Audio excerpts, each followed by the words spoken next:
Gildan Media, a division of Recorded Books, presents Decoding the Workplace, 50 Keys to Understanding People in Organizations, by John Ballard, Ph.D. Narrated by Timothy Andrés Pabon. Preface. It was the grand opening of a business in a new and bigger location. The owner was very successful. He had significantly grown his business. Tonight was a special night for regular customers and old friends. Shortly after I arrived, the owner noticed me and motioned for me to join him. "Good evening," I said. "Very impressive. You have done well." Without blinking an eye, he replied, "I could not have done it without you. In many ways, you are a big part of my success." Greatly surprised, I muttered, "Not really, surely not. You have done this." He raised his hand and stopped me. "But you taught me lots of little things that have made all the difference. How to think about what I do, how to understand people, how to treat my employees. No, I would not be here tonight but for the good advice you have shared across the years." I thanked him and moved along. In this book is much of that advice. Would you like a better understanding of the workplace around you, a better understanding of others, a better understanding of yourself, ideas to improve your effectiveness, and ideas to improve your decision-making in the daily business of the workplace? Or perhaps you know someone who would. I offer no guarantees, but my experience is that there are insights in this book that will benefit many people. I am a university professor who teaches management and behavior in organizations. I am also a former manager and consultant with decades of practical experience. For many years, students in my courses, especially the graduate students who were managers in the real world, have suggested that I write a book that would capture what we discuss in class. Such were the origins of this volume. I have been studying management for a lifetime. I know the scholarly literature on leading, managing, and behavior in the workplace. I also know the school of hard knocks and how ideas are translated or fail to be translated. Management books for the masses tend to be written mostly by successful business people and consultants, with some notable exceptions, such as Rosabeth Moss Kanter and John Cotter. Most professors are more likely to write for other business professors. Too frequently, academic books by professors are hard to read and difficult to apply to the real world. Conversely, some management trade books would benefit from a firmer foundation in the scientific research on what we know about people, leading, and managing. Stephen Robbins wrote in The Truth About Managing People, "Much of it, manage advice from these books, is a gross generalization, ambiguous, inconsistent, or superficial. Some of it is even downright wrong." My favorite management philosopher lived over 100 years ago. In the 1920s, Mary Follett, often called the prophet of management, wrote that stories and examples are essential to learning how to lead and understand others. I totally agree. I find that stories and anecdotes derived from organizational life clarify concepts and make the concepts easier to remember. To illustrate the concepts and ideas in the chapters that follow, I have shared from my work and life experiences. I also have used short stories or vignettes, creations and composites from life in the workplace. Any similarities to specific people or organizations are unintentional. Because most of these examples represent common organizational experiences, you could find them very similar to situations with which you are familiar. You might say to yourself, "I've seen that," or "something like that happened just the other week." Reflecting on your own experiences will move you closer to decoding your workplace. As college and university professors, we are taught to focus on detailed research studies published in scholarly journals. We question the limits to which we can apply the results of our studies to other situations. We sort through results of research studies to validate theories. To some academicians, my presentation of theory and research at times could seem overly simplified. To echo Douglas McGregor, professor and author of the 1960s best-selling management book, The Human Side of Enterprise, if all of the qualifications which would be required by a truly adequate treatment were introduced, the gross essentials, which are particularly significant for management, would be obscured. These generalizations do not misrepresent the facts, but they do ignore some complexities of human behavior, which are relatively unimportant for our purpose. Human behavior is very complex. This book focuses on essentials to help you understand the workplace, the concepts I consider to be essential to understanding yourself and others. I present them from my perspective as seen through my lens, as a management scholar and as a manager and consultant. This book is not a primer on management or organizational behavior per se. There are many excellent academic books that do that. My objective is to put concepts from the management and organizational behavior literature in easy-to-understand terms and illustrate using stories and examples. In this book are meaningful ideas that can help listeners decode the workplace and navigate their work lives. My hope is that somewhere in this book you will find some idea, some concept, some insight that will make your life a little better. Part 1. First Thoughts. Chapter 1. Using Keys to Decode the Workplace. Laura had only been in her new job a few weeks. It was her first real job, the first since she graduated from college. She was very glad to be employed. Her entry-level position was in a nice office setting, but there were things she did not understand. Why did people who were not her boss keep telling her how they expected her to do her job? Why did people keep going to Steve for advice? He wasn't even a manager. And why did her immediate supervisor, Kelly Lohr, talk with her about how to dress for the office? She didn't think her skirt was too short or that she showed too much cleavage. That didn't have anything to do with her job anyway. Marcus had been in the same job, the same position, for 12 years. He did a fine job, better than most people, even if he did say so himself, and he often did. Sure, he had a few small performance bonuses, but the big promotions, those that could move him to higher levels in the company, always evaded him. The last promotion went to Amber Conti, a truckler if there ever was one. Every time you turned around, she was sucking up to the bosses. It made Marcus wonder what you have to do to get ahead. Laura has a new job, but is clueless as to what is happening in the workplace around her. She does not understand how work groups influence their members, the importance of the impression she makes, and the nature of the informal organization. Marcus has been in the workforce for years, but apparently he still does not have any idea why things happen the way they do in the workplace. Opportunities pass him by. He has no sense of the positive value of networking, why networking is important, how perception affects so many outcomes, good and bad. And he might have a blind spot, something others see but he doesn't. Laura and Marcus actually have much in common. Laura and Marcus do not know how to decode the workplace. They do not understand the behavior of people around them or how others see them.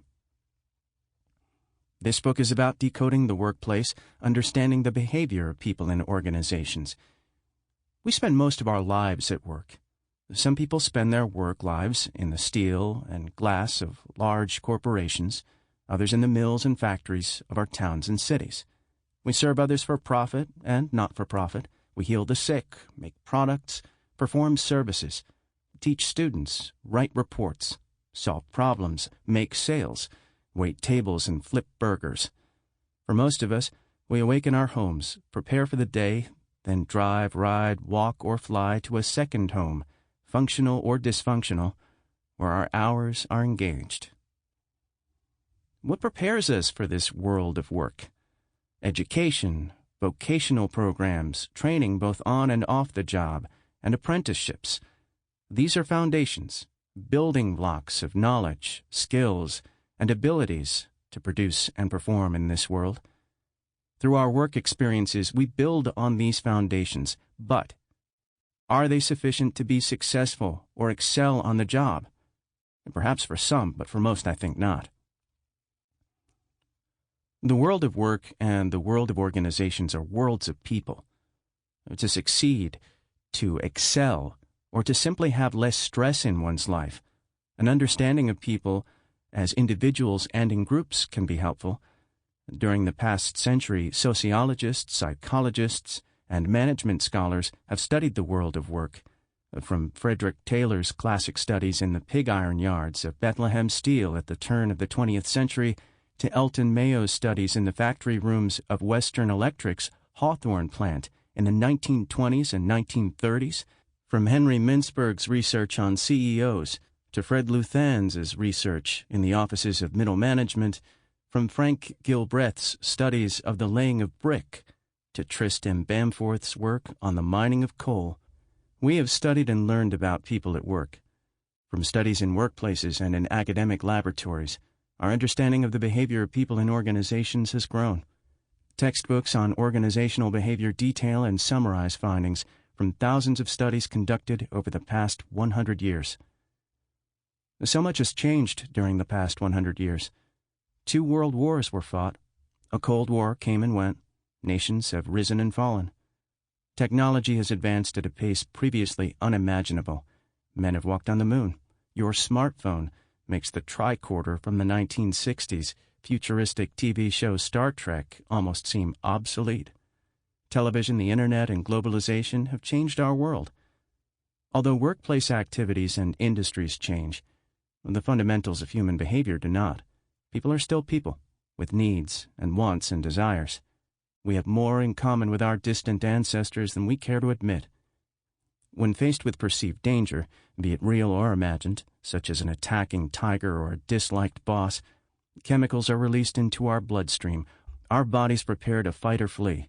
Likewise, the underlying dynamics of human behavior hold true whether you work in a corporate office or at the local McDonald's. This book is about fundamental things.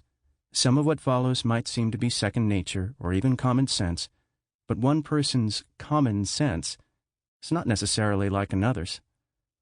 Somewhere in this book could be the one insight, the one idea, the one key that unlocks opportunity, the key that provides a solution, a plan, or a roadmap.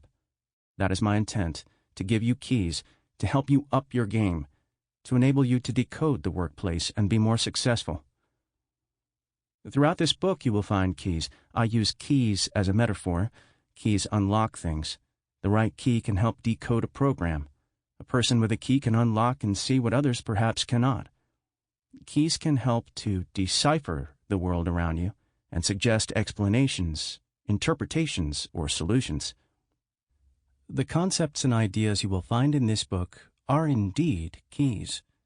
I have clearly identified keys that I emphasize, but I expect you will find other keys that I have not highlighted, ideas or concepts highly relevant to your work life. The keys highlighted are those that I have found especially useful in decoding the workplace. They are grounded in theory and research and have practical applications for understanding workplace dynamics. Some of these keys will be new insights. Others could be insights you intuitively understand, but have implications which you have not considered. Regardless, how you use the key is what makes the difference, and that choice is yours. Think of the keys as general guidelines. These guidelines hold true in most situations, but not necessarily all. Can you perfectly understand the behavior of others around you? Of course not. Can you be better at it? Most likely. Most knowledge is probabilistic, that is to say, there are always exceptions. While in graduate school at Purdue, I made a bet with a professor. We were doing some research in which students had to rate images on whether they liked the image or disliked it. I thought I could find an image or images that everyone would like. Who would not like a gorgeous sunset, a smiling baby, a cute puppy? Well, it turns out that about 6% of the students in the study disliked these images. Using more than 200 images, 94% agreement was as good a result as I could get. Bet lost. My suggestion is that as you hear this book, reflect on how the keys and other concepts relate to your experiences. Do they help explain a situation or others' behaviors? Do they give you new insights, new ideas about your workplace, about yourself? Do they seem valid in your situation? I do not guarantee that all of the keys will fit your situation exactly, but the keys should help you to develop more accurate hypotheses about your workplace. Your hypotheses could be right or wrong, but by continuing to observe and reflect on the organizational life around you, there should be new insights, and you can adjust your hypotheses. These new insights then can inform your behavior, help with decisions you must make, and in most cases improve your effectiveness. Management scholars and corporate trainers agree that reflecting on one's workplace experiences can help a person perform more effectively. Gerald read this key. It is important to be aware as best you can of the impressions that you create. Gerald had never given much thought to how he came across to others. He just did his job as well as he could, or at least he thought so. People in his office often had to give PowerPoint presentations about various projects to managers at higher levels. Although Gerald had much experience, he realized that he probably gave fewer presentations than anyone else in the office. He even helped others prepare their presentations, but he didn't do the presenting. Why? He wondered. He really had not thought about it before, so Gerald talked with his boss. I seem to get fewer opportunities to present to senior management. I was wondering if there was a reason why. Gerald, you are one of the best analysts on my team, but you have an problem. An problem? Yeah. I should have mentioned it to you sooner. I just never got around to it. You keep saying all the time throughout your talks. It can be annoying. Thanks for telling me. I had no idea. I'll see what I can do to fix that problem. If Gerald had not thought about the impressions he created, he might never have talked with his boss or someone else, and his boss might never have told him about the issue, and instead just continue to assign him to less visible presentations. Gerald had a friend video record one of his presentations. Gerald was stunned by what he saw. In every free space, he inserted an The fix was easy. Gerald practiced with a friend.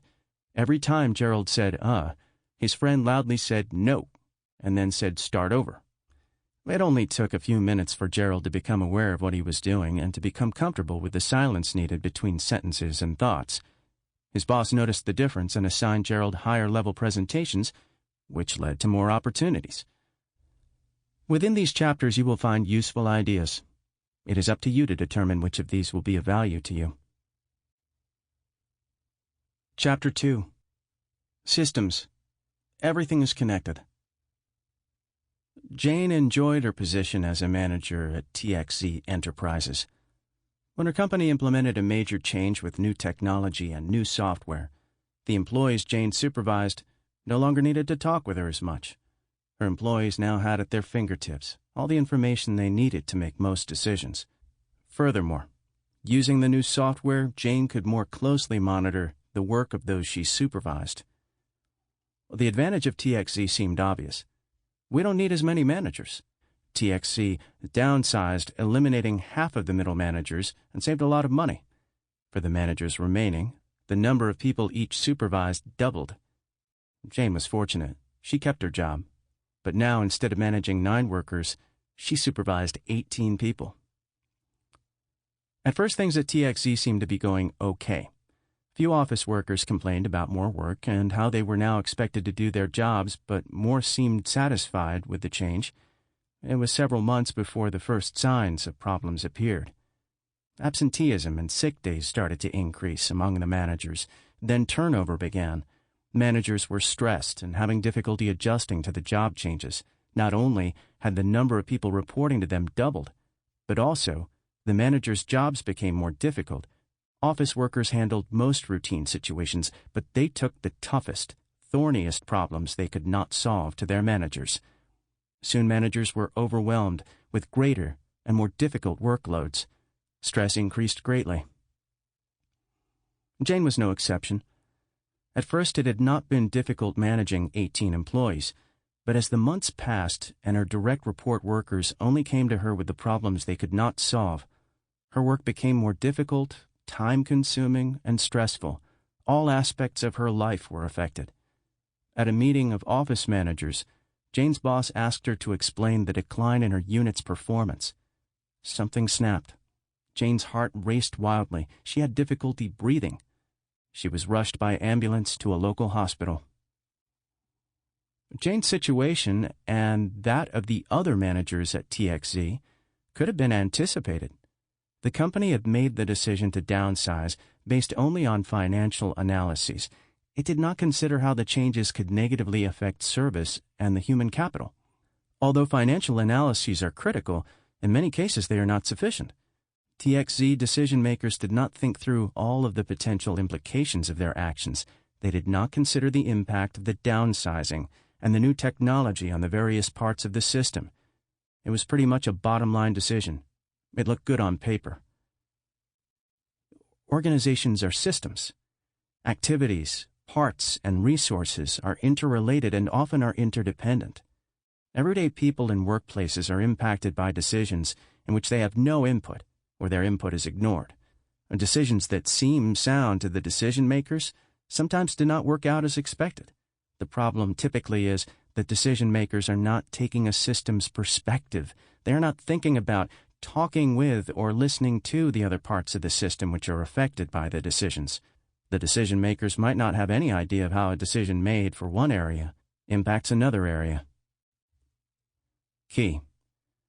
Think of your workplace and the people in it as parts of systems, connected in ways that you can see and ways that you don't see. Organizations are systems of interrelated and often interdependent parts. To decode the workplace, to have insights into what is happening around you, start with this key. The workplace is a system made up of smaller systems and is part of larger systems. This is a fundamental aspect of organizational life. Parts, activities, people, and resources are interrelated. Thinking about how aspects of the workplace are related to other aspects can give you insights. Who knows whom? How does my work affect other people? How is my work affected by activities in other parts of the organization? How is our organization affected by changes in the external environment, such as the economy, government, or changes in society? Systems thinking can be powerful. Ludwig von Bertalanffy, a biologist, developed the tenets of general systems theory in the 1950s.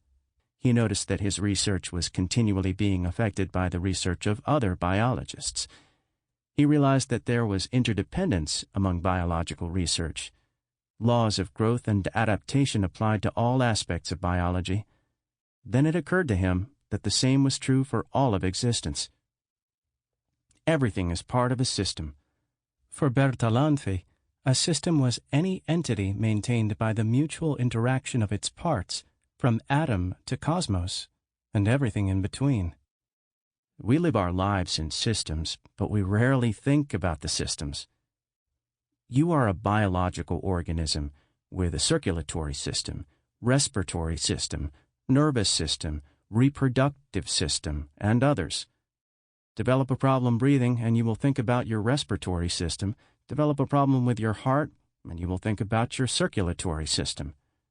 A system running smoothly probably will go unnoticed.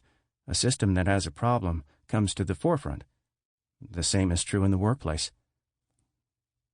You are a physical system composed of atoms and molecules.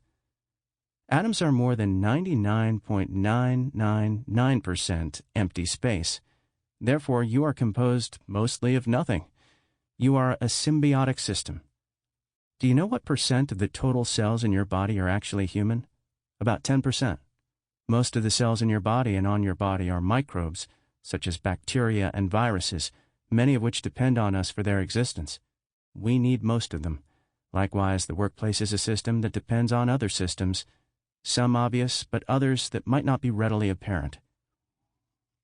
You currently are sitting, standing, or lying somewhere on planet Earth and rotating, completing a full rotation every 24 hours.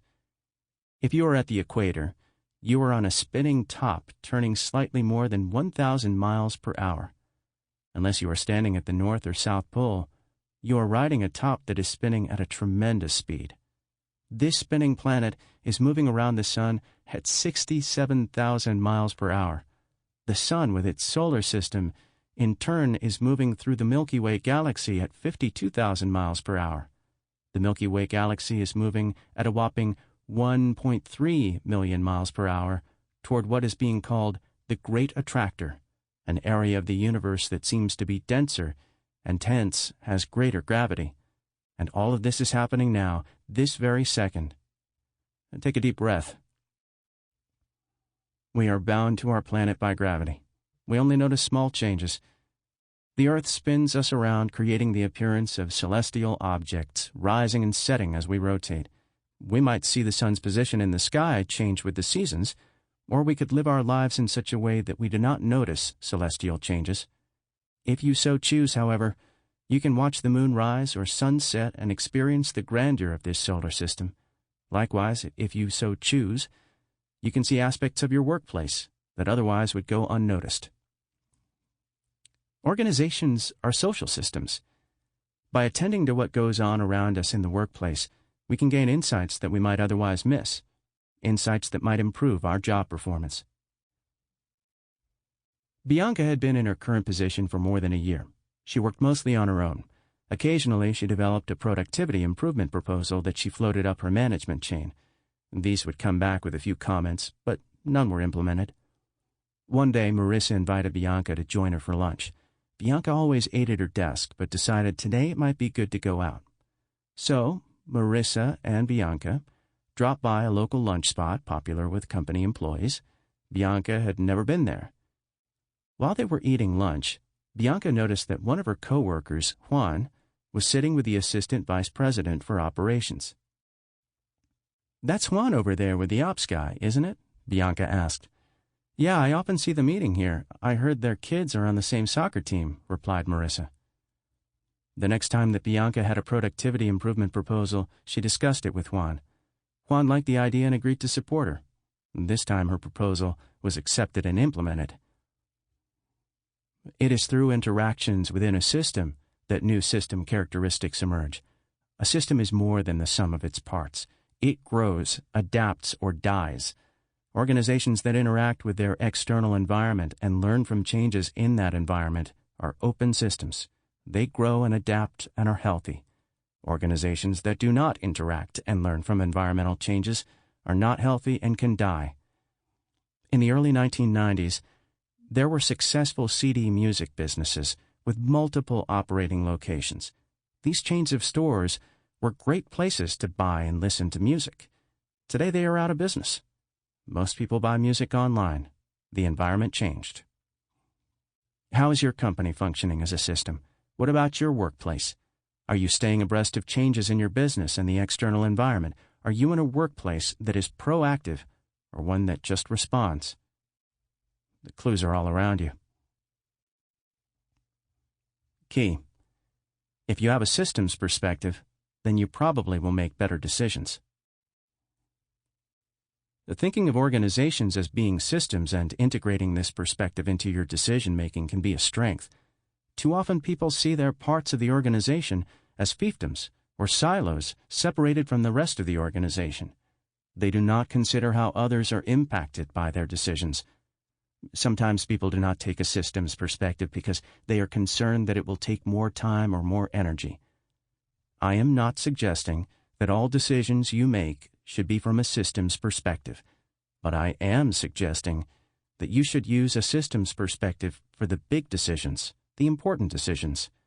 Ask yourself and those in your group, who's going to be affected by this decision? Do they need to be at the table? Do you need to get their inputs?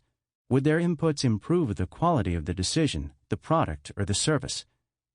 There are occasions when organizations could save much time and energy if they made those affected a part of the decision-making process. The prototype of the aircraft was sleek, fast, and fuel-efficient. Potential sales were large. Nick was a late addition to the team evaluating the new aircraft. His job was to determine how much time and how many people would be needed to maintain the aircraft, and then determine how much that maintenance would cost. To do so, Nick contracted with a company to simulate maintenance on the aircraft with efficiency experts, timing the various tasks as they were being performed. Nick had difficulty comprehending the results. At least 25% of the routine maintenance activities required more time, and thus more manpower, than similar aircraft. To better understand why this was so, Nick and a small group of engineers which had designed some of the areas of the aircraft examined the prototype and the time-intensive maintenance activities. One maintenance task involved removing a component from the aircraft to make sure it was operating correctly. Removing this one component took more than 15 minutes, and it took another 15 minutes to reinstall it. Nick asked the engineers to try removing this component. As the engineers worked on removing the component, they began to understand the problem. The task was difficult. Finally, one of the engineers stated, If we would have thought about the folks who have to do this, we could have designed this differently. It really should not take. Sample complete. Ready to continue?